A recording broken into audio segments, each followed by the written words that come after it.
हर रोज की तरह आज भी शाम को मर्सिडीज कार जयपुर के सबसे महंगे रेस्ता के पास जाकर रुकी। प्रेम कार से उतरकर सीधे रेस्ता के अंदर चला गया था। वहां पहुंचकर उसने चारों तरफ नजर डाली तो देखा कि कोने की टेबल पर वही स्मार्ट युवती बैठी है जो रोज शाम को उस जगह पर अकेले बैठती है और सिर्फ फ्रूट जूस पीती है। प्रेम से रहा नहीं गया। उसने टेबल के पास जाकर खाली कुर्सी पर बैठने की इजाजत मांगी। हाँ बैठिए, वह बोली और प्रेम कुर्सी पर बैठ गया। इससे पहले कि दोनों के बीच कोई बातचीत होती, प्रेम ने उसे कोल्ड ड्रिंक ऑफर कर दी। No, strictly no, I don't take wine, युवती ने विदेशी लहजे में जवाब दिया। प्रेम को समझते देर नहीं लगी कि युवती विदेश में ही सेटल है। वह युवती का नाम जानना चाहता था। इससे पहले युवती ने आगे बात बढ़ाई और बोली, मैं सिंगापुर में सेटल हूँ। वहाँ वाइन हर मौके पर ऑफर और पीना आम बात है, लेकिन मैं अल्कोहल से सख्त नफरत करती हूँ। आपका नाम क्या है? प्रेम ने युवती से पूछा। क्या करोगे जानकर? मैं कुछ महीनों के लिए इंडिया आई हूँ और थोड़े दिनों के बाद वापस चली जाऊंगी। शाम को यहाँ आती हूँ रिलैक्स होने के लिए। क्या इतना जानना आपके लिए काफी नहीं है? युवती ने जवाब दिया और अपनी घड़ी देखकर उठने लगी। प्लीज कुछ देर और बैठिए। प्रेम ने बोला, मैं आपके साथ कुछ देर और बैठना चाहता हूँ। मुझे गलत मत समझिए, आपके विचारों ने मुझे बहुत इम्प्रेस किया है। प्लीज, प्रेम ने कहा। मॉडर्न तरीके से साड़ी में लिपटी हुई उस युवती ने सोचा फिर और वो बैठ गई और बोली, मेरा नाम पलक है और मैं NRI हूँ। एक टीम के साथ गेस्ट बनकर इंडिया घूमने आई हूँ और यहाँ जयपुर में मेरे चाचा जी भी रहते हैं, इसलिए उनसे मिलने आई हूँ। मेरे पेरेंट्स बरसों पहले ही सिंगापुर में शिफ्ट हो गए थे। वहाँ वे एक सरकारी स्कूल में टीचर हैं। इतना कहकर उसने फिर से चलने की बात कही तो प्रेम ने कहा, चलिए मैं आपको चाचा के घर छोड़ देता हूँ। मुझ पर आप विश्वास कीजिए और यकीन ना हो तो अपने चाचा जी से इजाजत ले लीजिए। उनसे कहिए कि परम इंडस्ट्रीज के मालिक की गाड़ी से घर आ रही हूँ। परम इंडस्ट्रीज जयपुर की एक जानी मानी इंडस्ट्रीज है और पूरे प्रदेश में ये प्रसिद्ध है। पलक ने उससे विजिटिंग कार्ड मांगा, उसे देखा, फिर पर्स में रखा और उसके साथ चलने को राजी हो गई। गाड़ी में बैठते वक्त प्रेम अत्यधिक विचलित सा था। पता नहीं क्यों एक अनजान युवती को वह अपना समझने लगा था। अब प्रेम शायद युवती के आकर्षक व्यक्तित्व व अंदाज से प्रभावित हो गया था। गाड़ी में प्रेम ने पारिवारिक बातें छेड़ी और अपने भी परिवार के और बिजनेस के बारे में बताता रहा। गाड़ी तो चल पड़ी थी, लेकिन जाना कहाँ है प्रेम को अभी भी मालूम नहीं था। उसने पलक से पूछा, जाना कहाँ है? वैशाली नगर। पलक का संक्षिप्त जवाब था। तुम्हारे चाचा क्या करते हैं? प्रेम ने फिर से सवाल किया। पलक ने बताया कि उसके चाचा इरिगेशन डिपार्टमेंट में जॉब करते हैं और वो वैशाली नगर में उनका एक फ्लैट है। गाड़ी रोकिए, मेरा घर पास ही है, पलक ने कहा। प्रेम ने बड़ी विनम्रता से कहा, चलिए घर तक छोड़ देता हूँ। नहीं नहीं ठीक है, आप जाइए, मैं बस खुद ही चली जाऊंगी, पलक का जवाब था। लेकिन प्रेम फिर से मिलने की बात नहीं कर पाया था और इतने में पलक कार से उतरकर रोड क्रॉस करके गायब हो गई। प्रेम उदास सा अपने घर की ओर चल पड़ा था। गेट पर दरबान ने विस्मय से प्रेम की ओर देखा और बोला, साहब बड़ी जल्दी घर आ गए। प्रेम बिना कुछ बोले ही गाड़ी को बंगले में खड़ी करके बंगले के अंदर आ गया था। मम्मी अपने कमरे में थी। उसकी इकलौती लाडली छोटी बहन ड्राइंग रूम में बैठकर एक बुकलेट में हीरो का सेट देखकर पेंसिल से उन्हें टिक कर रही थी। प्रेम ने पूछा, क्या देख रही हो पीहू? पीहू ने प्रेम से प्रश्न का उत्तर दिए बिना कहा, भैया आज जल्दी आ गए तो चलो मुझे हीरे का एक सेट खरीद दो। मेरा बर्थडे भी आ रहा है और वही हीरो का हार मेरा बर्थडे गिफ्ट भी हो जाएगा। प्रेम अब सोफे पे बैठा ही था कि हाउसमेड एप्पल जूस का कैन और ड्राई फ्रूट्स लेकर आ गई।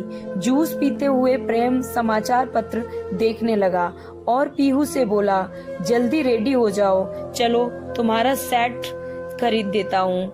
वे डायमंड सेट खरीद कर लौट रहे थे तो पीहू ने हिम्मत जुटाकर अपने बड़े भैया से पूछा, भैया एक सेट तो मैंने अपनी पसंद से खरीदा है, लेकिन दूसरा सेट तुमने अपनी पसंद से क्यों खरीदा? प्रेम के पास तुरंत कोई जवाब नहीं था। वह बस अब मुस्कुरा कर ही रह गया था। लेकिन पीहू को लगा कि पेरेंट्स 2 वर्षों से जिस दिन का इंतजार कर रहे थे, संभवतः वह दिन आने वाला है, वरना दर्जनों विवाह के रिश्ते को ठुकराने वाले भैया को आज 18 लाख का डायमंड सेट क्यों खरीदना है? जरूर आने वाली भाभी के लिए। घर जाकर जब पीहू ने यह रहस्य खोला तो पूरे परिवार में उत्सव का माहौल हो गया था। हाउसमेड ने मुस्कुराते हुए रात को खाना परोसा तो कुक ने एक स्पेशल डिश भी बना डाली। खाना खाकर सभी हंसते खिलखिलाते हुए अपने अपने कमरों में चले गए थे। सुबह हुई तो प्रेम के डैडी ने कोई गाना गुनगुनाते हुए चाय की चुस्की ली और पीहू और उसकी मम्मी ने दिन भर शादी की तैयारी पर बातचीत की। गेस्ट की लिस्ट भी जुबानी तैयार हो गई थी और फिर शाम को जयपुर का वही रास्ता। लेकिन घंटों इंतजार के बाद भी पलक नहीं आई तो प्रेम आज बहुत उदास हो गया था। देर रात में अपने घर लौटा। अगली शाम कुछ देर के इंतजार के बाद पलक ने रास्ता में प्रवेश किया तो प्रेम लगभग दौड़ता हुआ उसके पास गया और पूछा, कल क्यों नहीं आई? पलक से, क्या मेरे नहीं आने से आपको कोई प्रॉब्लम हुई? पलक ने उल्टा जवाब किया। प्रेम ने अपने दिल की बात कह डाली, मुझे तुम्हारे जैसी लड़की की तलाश थी जो मेरे लाइफ स्टाइल से मैच करे और मेरी माँ और बहन को पूरा प्यार दे सके। यह सिर्फ एक भारतीय मानसिकता वाली लड़की ही कर सकती है। सच कहूँ, यदि तुम्हारी शादी नहीं हुई है तो समझो मैं तुम्हें अपनी बीवी मान बैठा हूँ। प्रेम के ये शब्द सुनकर पलक ने प्रश्न किया, बिना पूरी हकीकत जाने हुए आपने इतना बड़ा फैसला कैसे ले लिया? आप मेरे नाम के सिवा और कुछ भी नहीं जानते हो।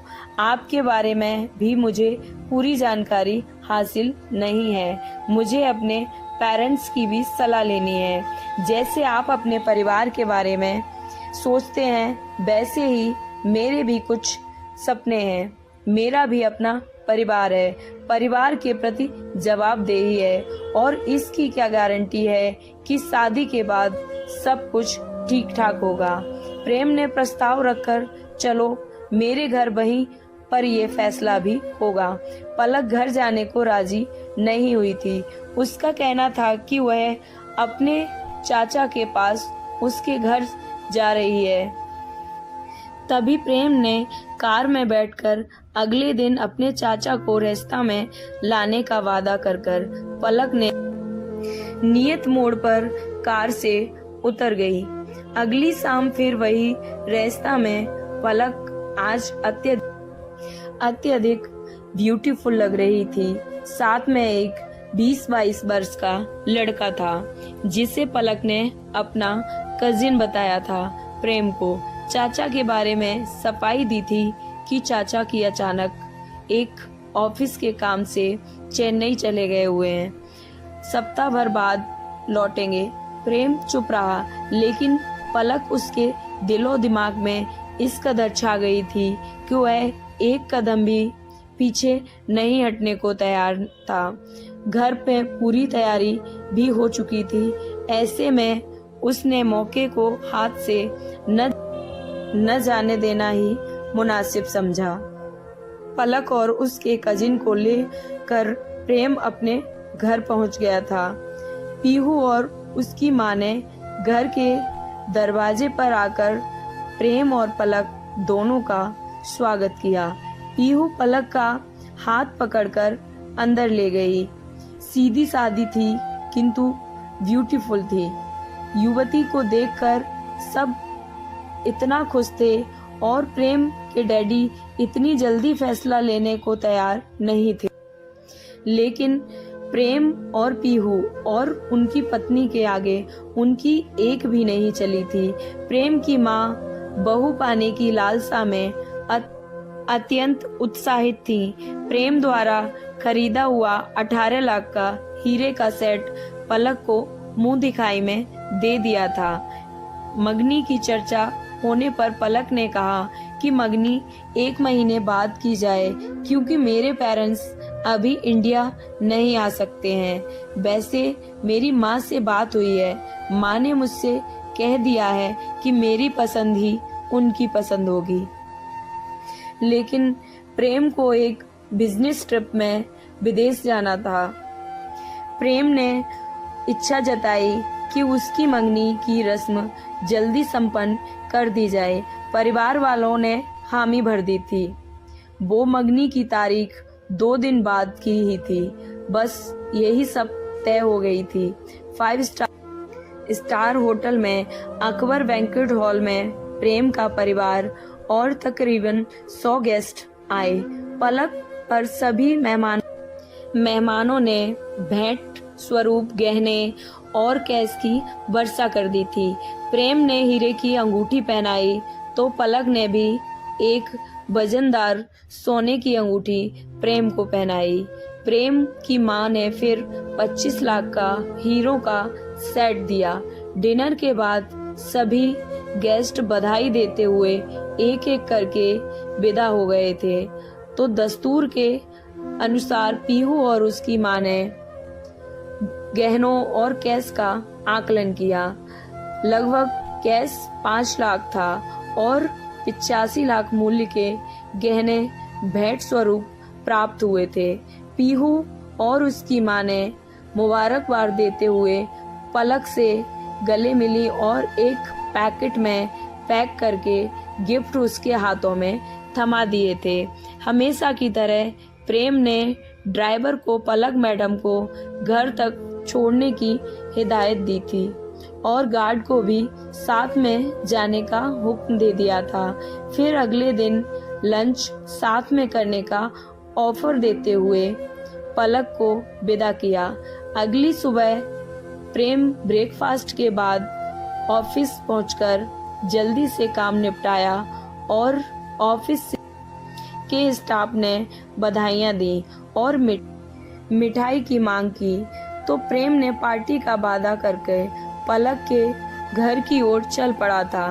20-25 मिनट बाद वैशाली नगर पहुंचकर ड्राइवर ने वहां गाड़ी रोक दी और हर बार जहां पलक उतरती थी और प्रेम ने सवाल किया, अब किधर जाना है साहब? पलक मैडम के घर चलो। प्रेम ने ड्राइवर की ओर देखकर कहा, साहब मैडम रोज यहाँ उतर जाती थी और कहती थी कि लेन के अंदर कार घुमाने में प्रॉब्लम होगी। ड्राइवर ने जवाब दिया, अरे बुद्धू, तुम रोज मैडम को यहीं सड़क पर उतार देते थे। प्रेम ने गुस्से से बोला, मगनी की रात गार्ड को भेजा भी था, उससे जरूर पता होगा, उसे फोन लगाओ। प्रेम गरजता हुआ गार्ड बंगले की ड्यूटी पर था।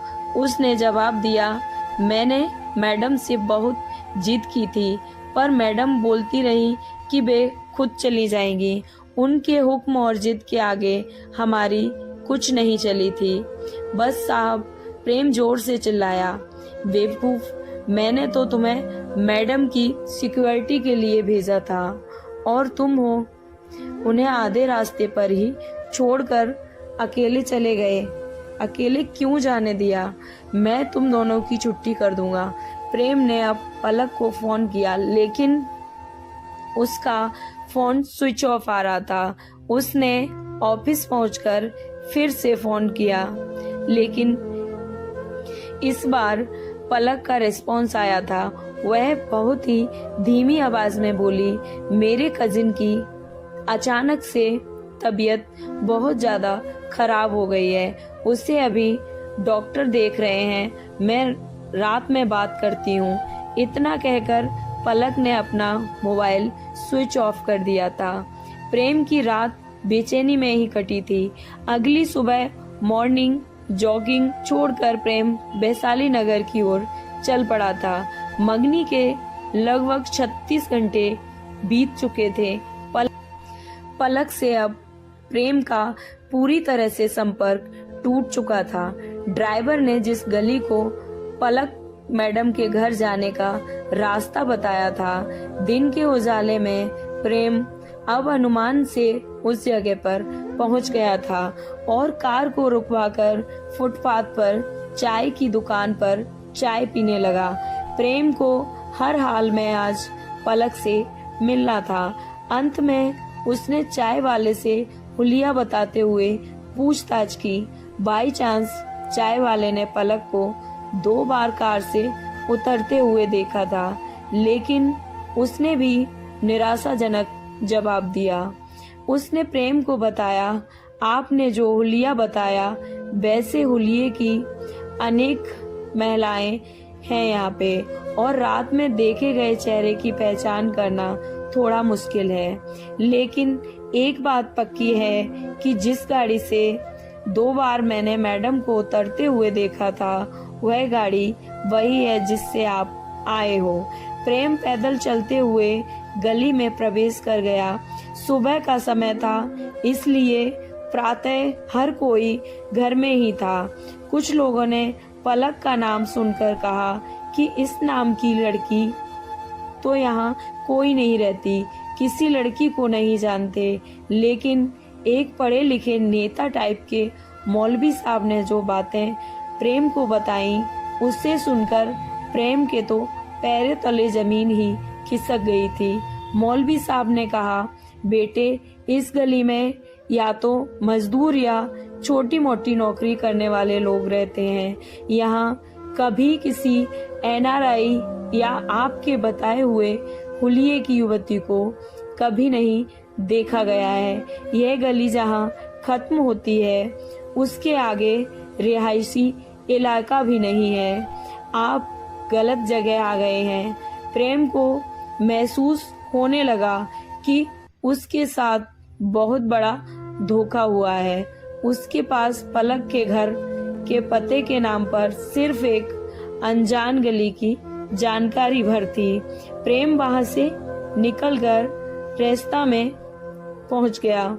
रेस्ता में अभी साफ सफाई का काम चल रहा था, लेकिन प्रेम साहब को सुबह सुबह देखकर सारा स्टाफ बाहर आ गया था। प्रेम को वहां जो जानकारी मिली थी, उससे उसकी शंका को हकीकत में बदल दिया था। सिक्योरिटी गार्ड ने बताया कि वे मैडम जब पहली दफा रेस्टोरेंट में आई थी, तब उन्होंने मुझसे पूछा था कि परम इंडस्ट्रीज वाले प्रेम शर्मा कौन है। मैंने आपकी ओर इशारा किया था। इसके बाद आप दोनों को हमने साथ साथ निकलते हुए देखा था।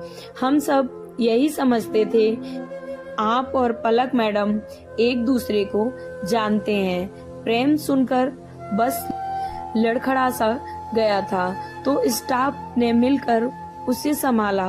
प्रेम को पलक का तरीका समझ में आ गया था।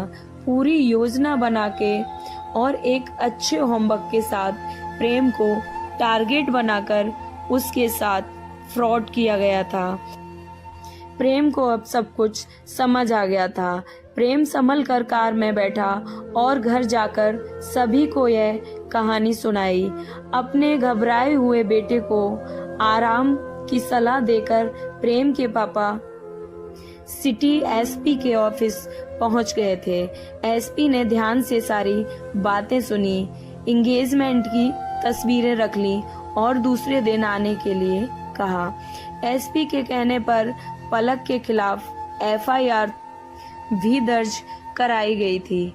अगले दिन प्रेम और उसके डैडी सिटी एसपी के ऑफिस पहुंचे तो उन्होंने देखा और बताया कि दिल्ली क्राइम ब्रांच से खबर मिली है कि इस सूरत की लड़की एक हिस्ट्री सीटर है और फोटो की पहचान पर दिल्ली अंतर्राष्ट्रीय हवाई अड्डे से पता चला कि बताई गई मंगनी की तारीख के दूसरे दिन ही वह युवती सिंगापुर के लिए रवाना हो गई थी। यह भी पता चला कि यह युवती बीच बीच में इंडिया आती जाती रहती है और अपना नाम बदलकर विभिन्न शहरों में ऐसा फ्रॉड करके सफाई से विदेश भाग जाती है। एक बार तो जयपुर में शादी रचा डाली और सारा सामान लेकर चंपत भी हो चुकी है, लेकिन अब वह बच नहीं पाएगी क्योंकि मैंने रेड अलर्ट की सिफारिश कर दी है और अगली बार इंडिया आते ही पकड़ी जाएगी। प्रेम को यह बात समझ में आ गई थी कि उस युवती ने कजिन की बीमारी के नाम पर संपर्क तोड़ा था और आसानी से भाग निकली। अब प्रेम के डैडी ने एसपी साहब से पूछा कि आगे क्या होगा, तो उन्होंने कहा कि अगर लड़की पकड़ी गई तो पहचान के लिए पुलिस थाने आना होगा और केस चलने का कोर्ट में भी आना जाना होगा आपका। कई तारीखों पर गवाहों के रूप में आना आवश्यक होगा। इन सब से पहले तफ्तीश के समय पुलिस के सामने बयान देना होगा और अपने गवाहों के बयान भी दर्ज कराने पड़ेंगे। प्रेम के डैडी ने टिप्पणी की, यानी अपने बिजनेस से टाइम निकालकर कोर्ट कचहरी और पुलिस के चक्कर लगाने होंगे। एसपी साहब ने मुस्कुराकर कहा, ये तो कानूनी कार्रवाई है और ये करनी ही पड़ेगी। स्टोरी अच्छी लगी हो तो प्लीज लाइक एंड सब्सक्राइब। जय श्री कृष्णा।